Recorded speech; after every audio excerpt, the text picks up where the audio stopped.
إن الحمد لله نحمده ونستعينه ونستغفره ونعوذ بالله من شرور أنفسنا ومن سيئات أعمالنا. من يهده الله فلا مضل له ومن يضلله فلا هادي له، وأشهد أن لا إله إلا الله وحده لا شريك له، وأشهد أن محمدا عبده ورسوله. يا أيها الذين آمنوا اتقوا الله حق تقاته ولا تموتن إلا وأنتم مسلمون.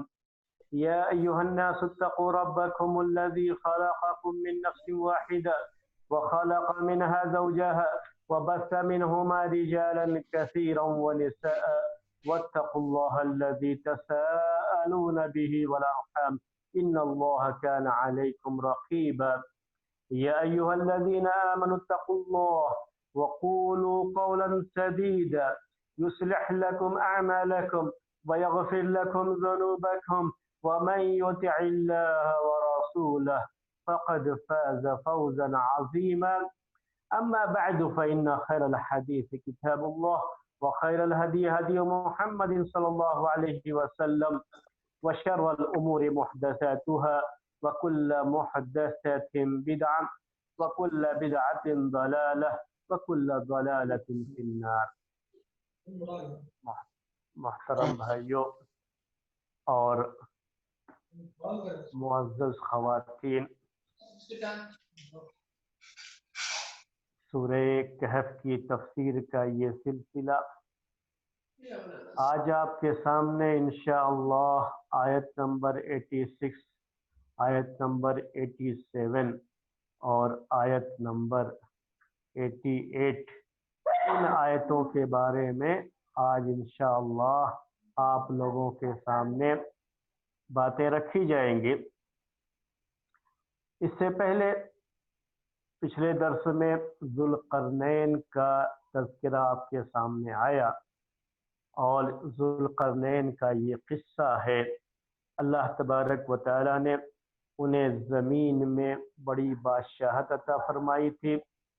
ہر طرح کے اسباب سے جس کی ضرورت پڑتی ہے کسی بھی بادشاہ کو، کسی بھی حکمراں کو، اللہ تعالیٰ نے ان کو ان سارے اسباب سے، سارے وسائل سے، سارے سورسز سے نوازا تھا، اور انہوں نے ان سورسز کا صحیح استعمال بھی کیا، اور ان سورسز کو استعمال کر کے انہوں نے کس طریقے سے پوری دنیا میں اللہ تبارک و تعالیٰ کی توحید کا ڈنکا بجایا، اور پوری دنیا میں کس طریقے سے اسلامی دعوت کو عام کیا، امن و شانتی کے پیغام کو پوری دنیا میں پہنچایا، اسی کا ذکر ہے یہ پورے قصے میں، اور اسی کا ذکر اب شروع ہو رہا ہے۔ تو آج کی جو پہلی آیت ہے، آج کے درس کی آیت نمبر 86، تو اس آیت میں اللہ تبارک و تعالیٰ کا ارشاد ہے، حتی اذا بلغ مغرب الشمس وجدها تغرب في عين حمئة ووجد عندها قوما قلنا يا ذا القرنين إما أن تعذب وإما أن تتخذ فيهم حسنا۔